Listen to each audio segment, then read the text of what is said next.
Performance బద్దలైపోద్ది. Hi friends, welcome to my channel. మార్చి 19న మంచి అంచనాలతో బాక్స్ ఆఫీస్ ని షేక్ చేయడానికి వస్తున్నటువంటి పవర్ స్టార్ పవన్ కళ్యాణ్ నటించిన ఉస్తాద్ భగత్ సింగ్ మూవీ కోసం ఫ్యాన్స్ ఎంతో ఆసక్తిగా ఎదురు చూస్తున్నారు. అయితే ఈ సినిమాకు సంబంధించిన ప్రమోషన్స్ లో వేగం పెంచారు మేకర్స్. ట్రైలర్ ను రిలీజ్ చేయగా అందులో పవర్ఫుల్ డైలాగ్స్ తో ప్రేక్షకులు ఎంతో ఎంజాయ్ చేశారు. ఈ ట్రైలర్ సినిమాపై ఉన్న అంచనాలను అమాంతం పెంచేసింది. ఇకపోతే ఈ సినిమాకు ప్రీ రిలీజ్ బిజినెస్ రెండు తెలుగు రాష్ట్రాలలో 120 కోట్ల వరకు జరిగింది.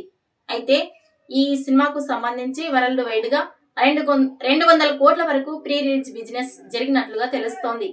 ఇక ఈ సినిమా ఎన్ని కోట్ల వరకు బాక్స్ ఆఫీస్ దగ్గర కలెక్షన్స్ ని కొల్లగొడుతుందో చూడాలి. ఉస్తాద్ బిజినెస్ చూస్తే మతిపోవాల్సిందే. మార్చి 19న మంచి అంచనాలతో బాక్స్ ఆఫీస్ ని షేక్ చేయడానికి రెడీ అవుతున్న పవన్ కళ్యాణ్ ఉస్తాద్ భగత్ సింగ్ చిత్రం కోసం పవన్ ఫ్యాన్స్ మాత్రమే కాదు, 2 తెలుగు రాష్ట్రాలలో ఆడియన్స్ వెయిట్ చేస్తున్నారు. రీసెంట్ గా వదిలిన ఉస్తాద్ భగత్ సింగ్ ట్రైలర్లోని ప్రతి డైలాగ్ ను ప్రేక్షకులు ఎంజాయ్ చేస్తున్నారు. మరి Ustaad Bhagat Singh box office target 200 కోట్లు అంటూ అప్పుడే పవన్ ఫ్యాన్స్ చాలా కాన్ఫిడెన్స్తో కనిపిస్తుంటే, 2 తెలుగు రాష్ట్రాలకు కలిపి అన్ని ఏరియాలలో ఉస్తాద్ భగత్ సింగ్ ఏకంగా 120 కోట్ల మేర బిజినెస్ చేసింది అనే వార్త సోషల్ మీడియాలో చక్కర్లు కొడుతోంది.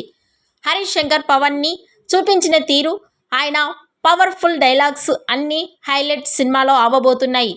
ఇకపోతే ఈ సినిమా తెలుగు రాష్ట్రాల్లో 120 కోట్లు ఉండగా, ఇక వరల్డ్ వైడ్గా 200 కోట్ల వరకు ఆ పైనే ఉండొచ్చని ట్రెండ్ విశ్లేషకుల నుంచి అందుతున్న సమాచారం.